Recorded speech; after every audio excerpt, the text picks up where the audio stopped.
pôle d'excellence issu du partenariat entre les médecins de ville, les hôpitaux universitaires de Genève, la Clinique Générale Beaulieu et Fertas, Ferti-Genève dispose d'un laboratoire de pointe dans le domaine de la fertilité équipé des dernières technologies de procréation médicalement assistée. Avec Ferti-Genève, entouré de médecins spécialistes et de biologistes embryologistes expérimentés, vous bénéficiez d'un accompagnement multidisciplinaire et de solutions innovantes dans chacune des étapes de votre parcours. Des analyses au traitement en passant par le soutien psychologique. La ponction ovocytaire, également appelée ponction folliculaire, est une étape importante dans le processus de fécondation in vitro. S'il s'agit d'une intervention chirurgicale mineure, elle peut être source d'inquiétude chez certaines patientes. C'est une étape bien encadrée de la FIV. Si les risques existent, ils sont minimes et gérés avec soin par l'équipe médicale. La patiente peut aborder cette étape avec sérénité.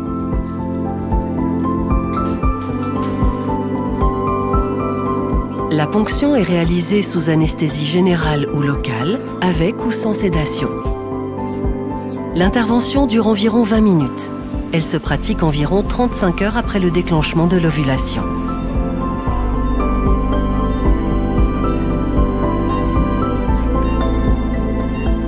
Le médecin introduit une aiguille à travers la paroi vaginale pour ponctionner les follicules ovariens sous contrôle échographique. Cette procédure permet de recueillir les ovocytes par aspiration du liquide folliculaire.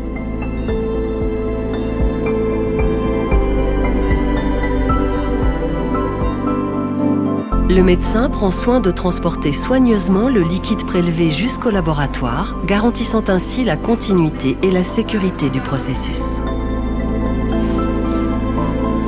Après l'intervention, la patiente est généralement invitée à rester quelques heures en observation avant son retour à la maison. Les infirmières sont disponibles pour l'assister.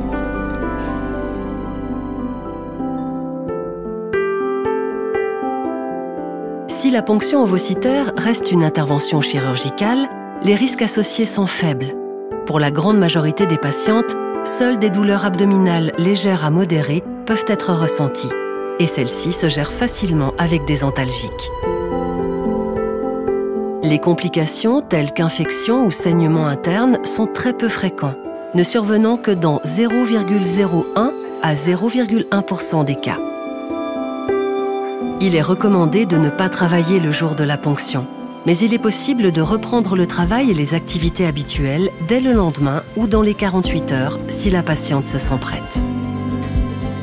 Le médecin reste en contact avec la patiente dans les jours qui suivent. En restant à l'écoute de son corps, la patiente peut aborder cette étape importante avec sérénité.